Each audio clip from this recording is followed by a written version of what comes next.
Hey everybody, I'm Misty Buck, president of Miss Inc., and I want to welcome you to another Marketing Monday. I can't believe that we are in Super Bowl week. Yes. How did that happen? But that's super Sunday. exciting. Super excited. Super Super Bowl, excited. Valentine's Day. I mean, this is going to be an epic few days here. It's gonna be crazy. It's gonna be exciting. It's gonna be fun. It's going to be really fun. So I want to go ahead and introduce my guest today. This is Chris Colston. He is the CEO and founder of Second Chance Credit. Right? Did I get that name right? Okay. I just want to make sure I didn't miss like a word or something there. And Chris is an awesome. We go way back. I don't even know how many years. About 10 years. Yeah, I think at least that, right? He's been instrumental in helping us, my husband and I, when we bought our first house, and just been a great friend along the way. So I'm really happy to have him on the show today. We're going to talk about how he has built his business over the years, but he's also going to talk to us about what's going on with credit and the market and sort of how do you navigate all these changing things. So it's a lot. So with that, Chris, I'm going to go ahead and let you introduce yourself. Thank you. My name is Chris Colston, CEO and founder of Second Chance Credit.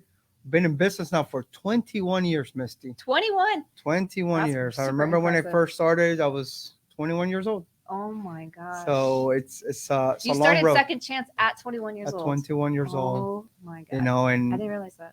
And the reason why we got to see how the discrepancy of finances and credit for the immigrant community. Mm-hmm. I remember when we came from Nicaragua, with my mom, my dad, and my sister, trying to buy a house, and no one teaches us about finances. No one teaches us about credit. But I thought it was only us immigrants that there was no education. But when it comes to words, there's no education anywhere. For anybody. Yeah, it's a little mind-boggling. And it's hurtful, I think. But, the more and more I started studying about it, it's purposely done that way, Misty.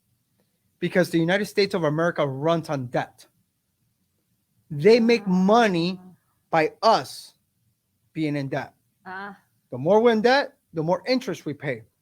And that's how they make their money. Gotcha. So it's not towards their advantage to teach us about finances or credit. They don't teach us about taxes. They don't teach us about anything. They want us just to fail. Right.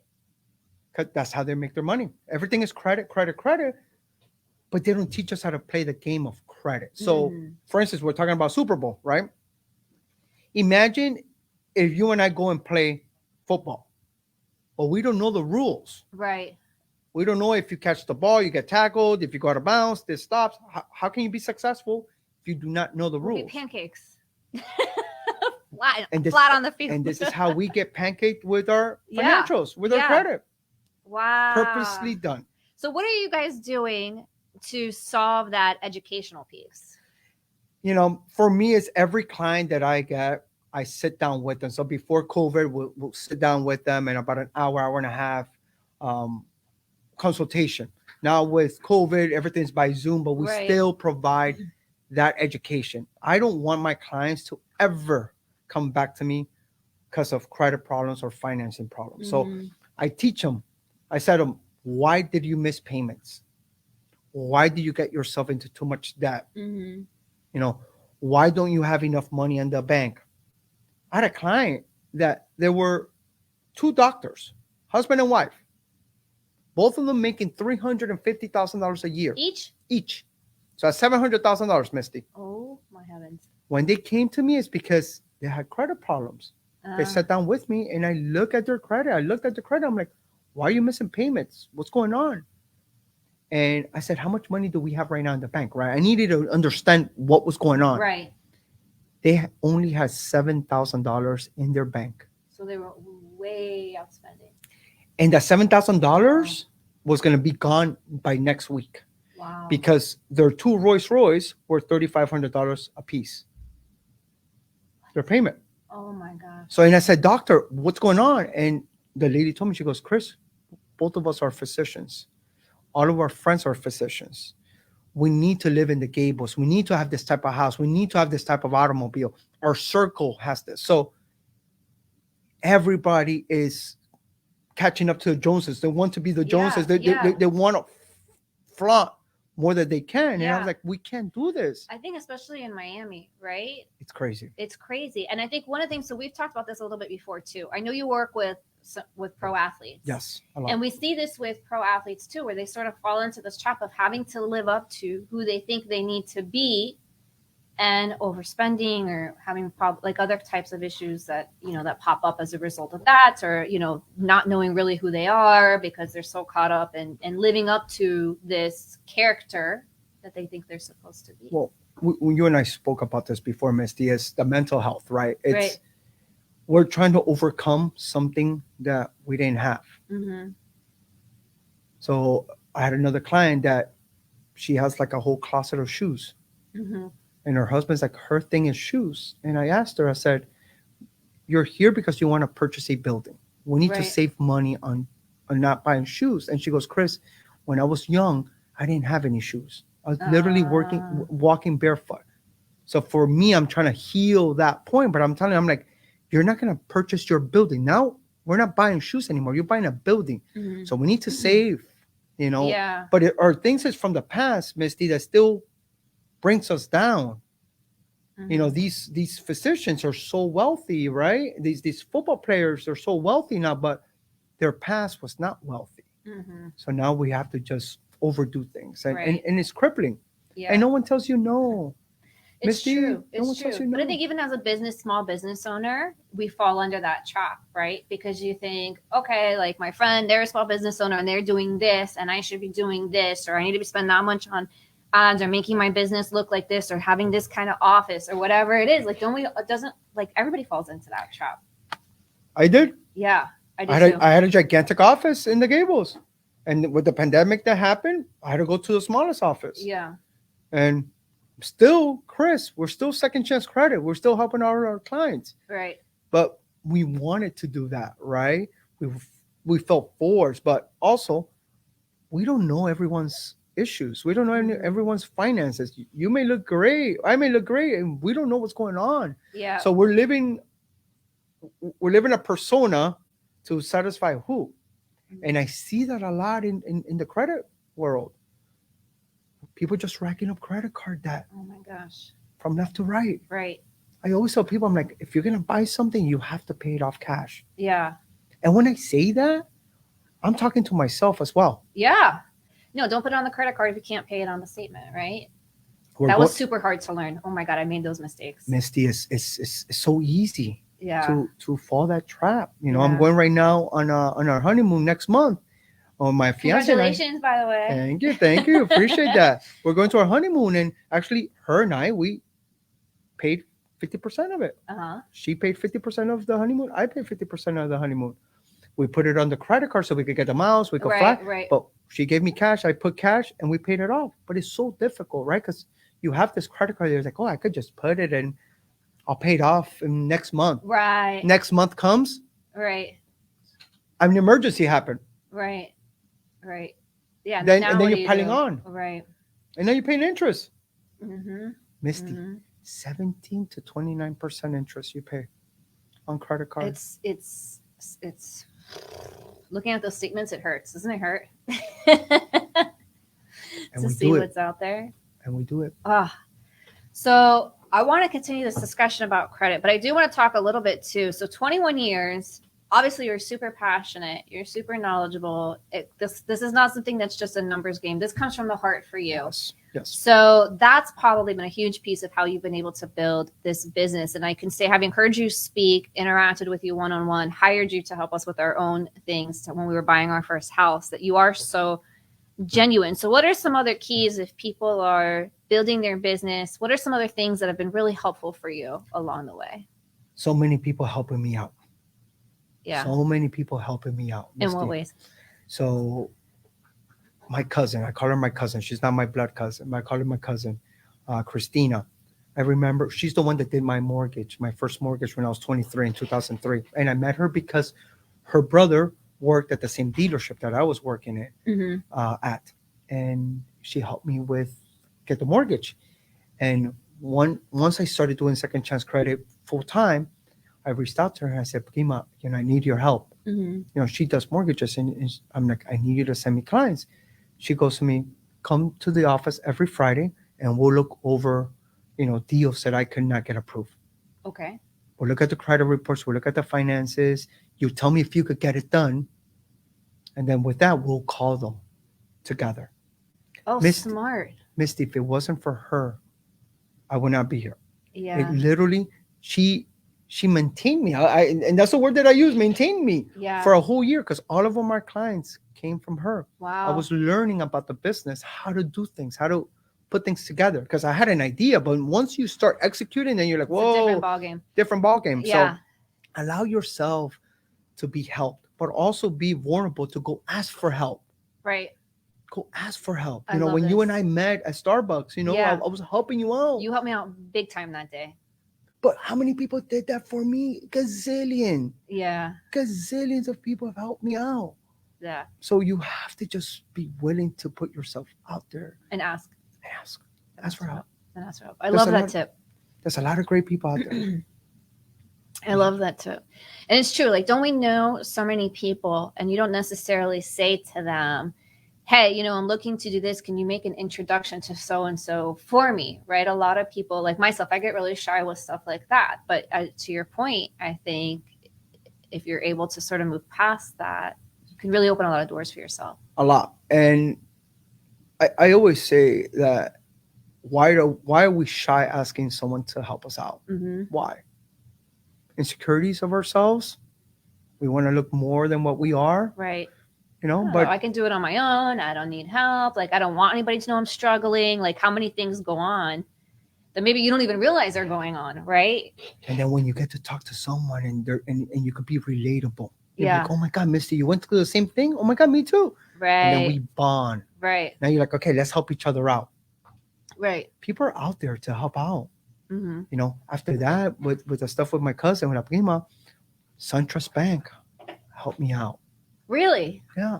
They opened their doors for me. Did you ask for that? I did. Wow. I did. I used to go literally door to door knocking. Wow. I used to go and remember the yellow pages? Yeah, of course. I don't know about the younger audience if they know about the yellow pages. When I started the business, I had a lot of free time because you don't have a lot of clients. And I used to put mortgage broker, the zip code where I was at. And then I used to just cold call and make appointments. Really? And I'll go in a suit and try to, you know, hey, you know, what do you guys do with your clients that do not qualify? Uh-huh. You have to go out there. When people see that, when people see the drive, the hustle, not everybody's going to help you out, Misty, but some people. I still talk to one of the guys that actually helped me out. Really? Cold calling. He was so impressed. He was like, oh my God, you're cold calling. I was like, yeah. I got to make it happen. That's awesome. You got to work hard. You have to work hard. Another thing you're really good at is networking. Yeah. You're really good at networking. Yeah. So I like it though. You do I like people. Well, because I mean, I would like hope people. So if you're in the kind of business that you're in. So people think, oh, you work with numbers, you don't like people, but you're actually not that way at all. You like being out there. You're super involved. You just rejoined the board at the Gables Chamber. Is that correct? Gables Chamber. Yep. Oh my gosh. I'm a board of director there. I've been with the chamber for about 11, 12 years. It was intimidating though when I first went there. Yeah. Yeah, because I was young. I'm like, well, what am I going to do here? All these CEOs and big timers. And no, they were so nice, so helpful. They brought me in with open arms. And I'll sit at the board with them. And it's great. It's really great. But it's putting yourself out there. But I like people. Yeah. You know, there's some people that do not like. Yeah, you get I get overwhelmed if I'm by too many people for too long. For real? I do. I hide it, but I do. No way. I've never. I do. I have to go home and just be by myself and No, I don't like being by myself. Yeah. See? Yeah. I think it's like the extrovert, introvert, whatever you want to call it. I don't know. Everyone has their own style. But I had to learn how to be in BNI. I had to learn how to speak. When I first started my business, I could never sit in this chair and do this show. There's no way. I would have had a freaking heart attack. You wouldn't have heard me speak one word. I've been I would have been so nervous. So I think the point of that is that I think it's possible to learn and put yourself out there. You just got to be to your point, just got to be willing to put in the effort. Put in the effort, and you're never going to get it right. You know, never we're going to say something here that's not pronounced in the right way. Right, you know, right. We just got to let it flow. When I go do a lot of presentations, when I do presentations at the NFL, or I do presentations at the chamber, or people bring me in, I'm scared. Yeah. I get butterflies. Do you still? For sure. Oh my gosh, but you're such a good speaker. For sure. I get What did I do right now before we sat down? Uh-huh. I went to the restroom. Oh, yeah. You know, I didn't realize that was butterflies. nervous. Yeah. Oh, my I get gosh. butterflies. Yep. That's, see? But it's because you care. That's true. One of my friends taught me that. He goes, you care. If we didn't care, we wouldn't be prepared. Right. We care. I love that. Yeah. I'm going to do 2 presentations. I have one in March and one in May. And I'm preparing them. And for sure, I'm going to be scared. Yeah, I have a couple coming up in March that I have to get myself ready for too. So, but yeah, it's totally I hear you. I get a little nervous. No matter how prepared I am, I still am a little nervous. I don't know if it's like game day butterflies or whatever you want to call it, it gets, but it's like an exciting nervous sometimes too. It is. So that's kind of fun when you can get past that. I love it. I love talking, talking about the NFL, like you were saying, when I go and present to them, the guys, it's just. I like how he says it's so short. Like, when I present to the NFL, no big deal. Like, well, you know how I got the Dolphins because of SunTrust. SunTrust helped me out. Mm-hmm. Get the Dolphins. See all these people helping me out. Yeah. And I try to pass it forward. I pay it forward. Yeah. No, you do. You're awesome with that. You're just out there and making those connections. And so, okay. So when you were about to say, when you go talk to the teams. NFL, the teams. It's, you're in an auditorium. It's lights, camera, action. Yeah, with all these million-dollar athletes just staring back at you. It's crazy. And you're trying to connect with them. You're trying to see. And also, like, when you're talking to a big audience, you're trying to just grab one person. Mm-hmm. If one person nods their head, put all your attentions to that person, because they're engaging with you. I also see a lot of presentations when I go or do YouTube. The presenters, how they walk from one side to the other side, because you have to be engaged with everyone. Don't use big words. We try to show that we know more. Right. No, just be simple. Yourself. Keep it simple. Yeah. Know your audience. Keep it simple, and understand why you're there. And also, don't be mad if you didn't capture the whole audience. Mm-hmm. I remember that happening to me. One time I went to visit the Baltimore Ravens, and I was like, after the presentation, I felt sad. I felt sad because I was like, man, I didn't captivate the whole audience. You engage them, yeah. And then the gentleman from there goes, Chris, if we got to one of them, if one of them got engaged, we did our job. Yeah. Because now that's going to be a domino effect. He's going to go and teach the other teammates in the locker room. He's going to go and teach his family. He's going to go and teach his brother. That was perfect. We did a big domino effect. Mm-hmm. Let's not be so egotistical that we want to just. You want everybody to stand. No, but I love this idea of the domino effect so much, because I think people get caught up in, I had only one person see my YouTube video, one person like my social media post, whatever it is. And then we get like really down on ourselves. And so what do? We stop doing those things. But it just, to your point, it just takes that one person. It just takes that domino effect to really, and you have to remember the reason that you're doing these things in the first place is to make a difference. But also it takes that one person. I was just thinking about that when you said that. You only need one person to fall in love with you. Misty. Yeah. You only need your husband to fall in love with you. You don't need 10 million guys out there. You need one person to fall in love with you and marry you. You only need one person to captivate, and that person said, I want her to go talk. I want her to come to Microsoft, Google, and have a talk. Just takes one person to fall in love with you. Yep. But we want everybody. Yeah, well, the truth is too, we have to check ourselves on that, because no one person and no one company can serve everybody. That's why competition exists in the market and this and that. And you know what I mean? So like, there's things about you that I like. That's why I went with you for my credit repair. Are there other people that do credit repair? Of course, there's other people that do credit repair, but I have the relationship with you. We vibe well, et cetera, right? So I think like that's really important to think about. So if people are listening to this and they're thinking, oh my gosh, wow, like, okay, networking, asking for referrals or for help from people, getting more vulnerable, speaking, getting rejected. Oh, and getting comfortable with getting rejected too, right?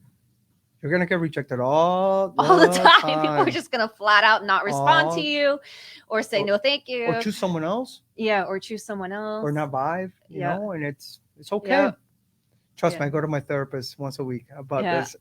And you have to, because your mind can really take you out of the game before you even get into Yeah, and this is where you need to understand why you're doing it. Right. It cannot be just for $1 figure. You cannot start it with the money. cannot be, Mm-mm. and that's why I say do something that you're passionate about. And who would have said, credit? But I made it fun.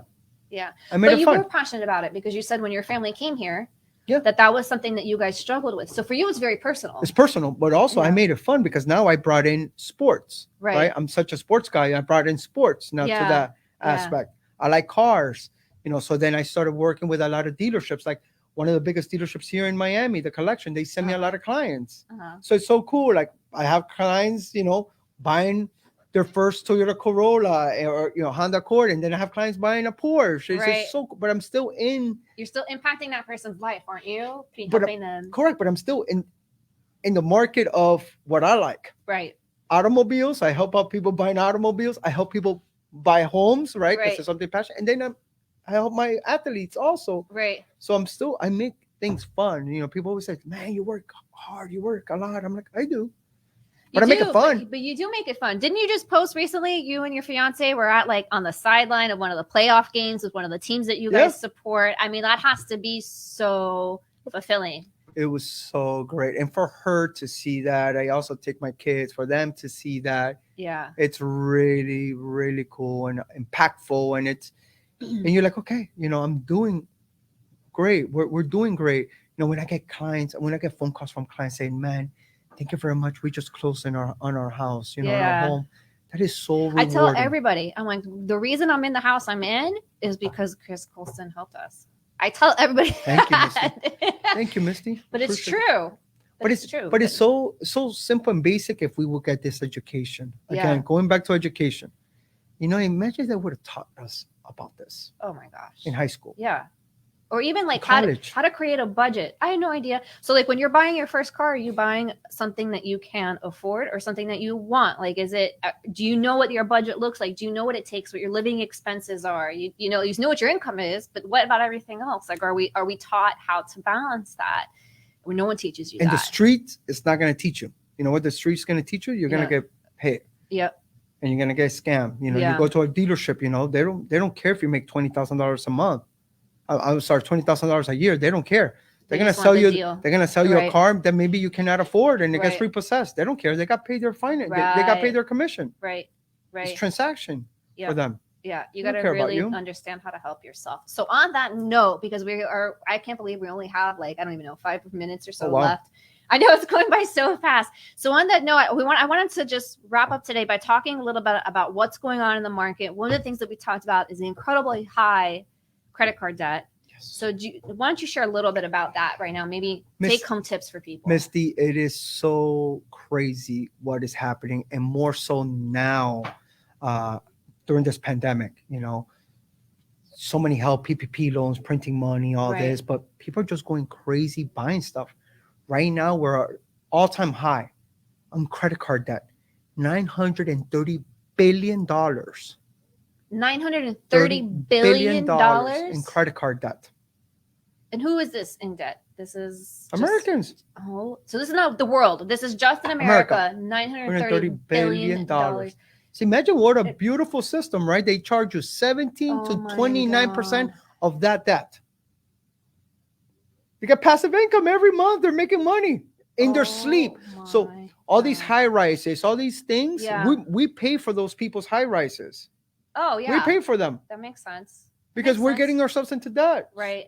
And what do you think is behind the debt, the extraordinary debt that we're seeing during this times of the pandemic? Is it because lack of employment? Is it because some people I've heard actually were, especially in the beginning, buying things because they didn't know if we were even going to survive another year. So they were just buying whatever the heck they wanted on their credit card. I do know people who did that. Yep.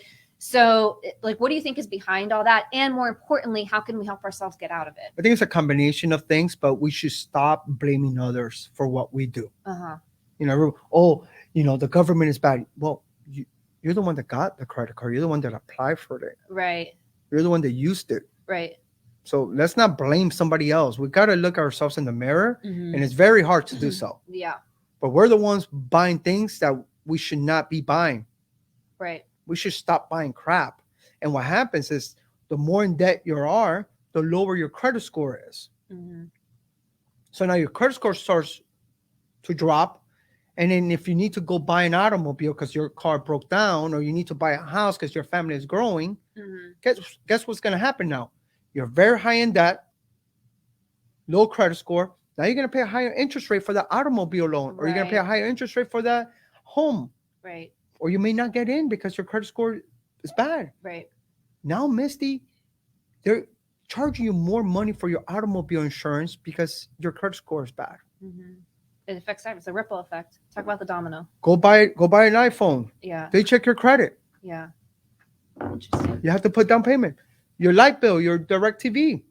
Yeah. They check your credit. Everything. Because they know that they can make money off of that. So the way for us to get away from debt is to track our debt, track our spending, get a financial software that you get to see how much money is coming in per month. Right.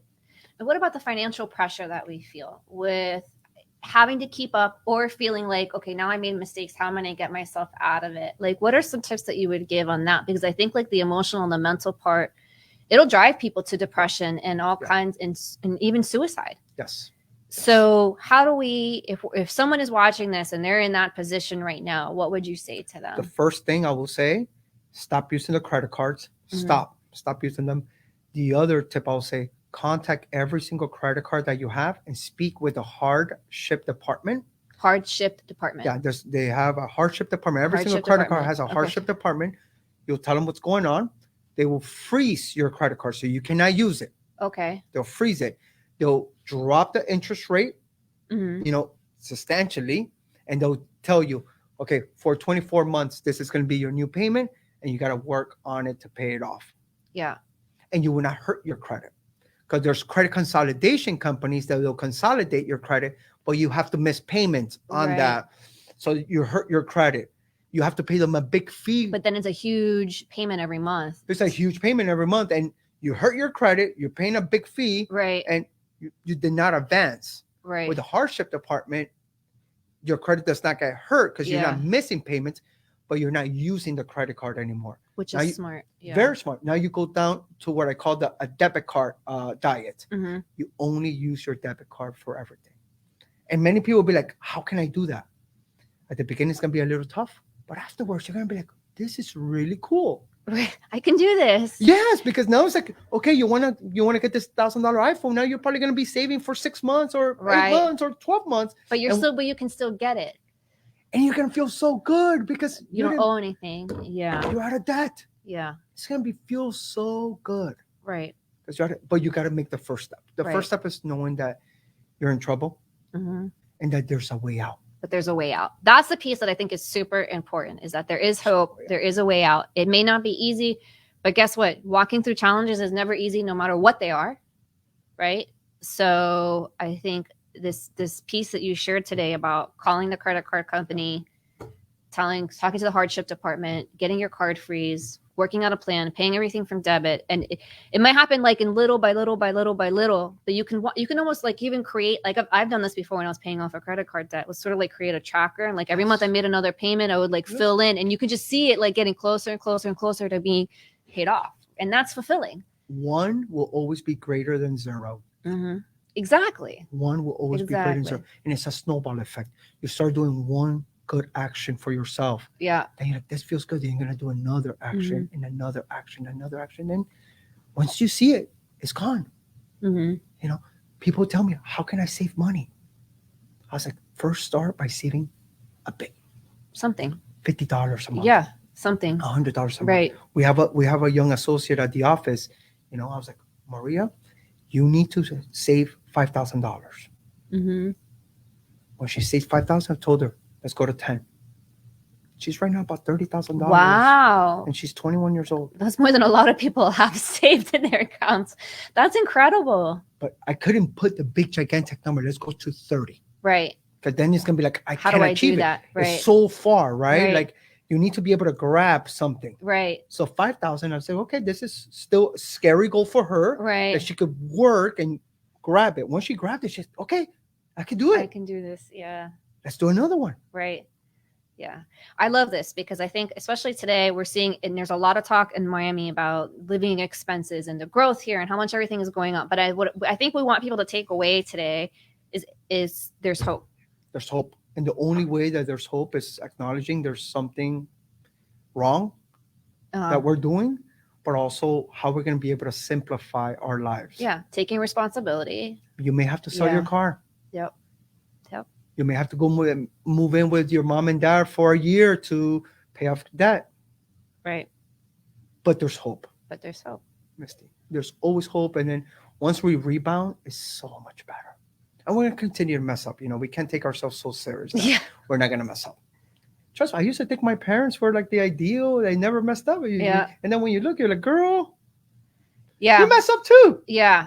That's the funny thing when you start seeing your parents as humans, right? That's a whole different conversation. But it's like Wonder Woman and Superman, right? And you're like, hey, you're not. I know. All right. Well, we got to wrap up here. It's been 30 minutes. I'm getting the signal that we have to wrap up. I'm sure Chris and we're old friends, so we could talk forever. Yes. So any last tips that you want to leave us with or as we close out today? Do not get into debt. I will tell you this. Debt is the killer of dreams. Whatever dreams you have, debt will kill it. So don't do that. And if you are in debt, there is hope. Call Chris. He can help you figure that out. People can just find you at secondchancecredit.net. Yeah. Secondchancecredit.net. Also on our Instagram. Oh, yeah. You have Instagram. He's all over the place. Facebook. It's not hard to find Chris. You can just Google Chris him. Colston. Go to a Gables Chamber event. You can check him out there. So you can also always reach out to me if you're having trouble finding his contact information. So, Chris, thank you for being here. Thank you, Misty. Who do you got winning the Super Bowl? Can you even make a choice? Of course. Okay. One of the teams that I represent. Go Rams. Go Rams. That's I'm gonna go Rams. Go Rams. I'm there too. All right. So everyone have a beautiful day. Have an awesome Super Bowl weekend. I will see you on Monday on Valentine's Day. Yay. I have another awesome friend coming in to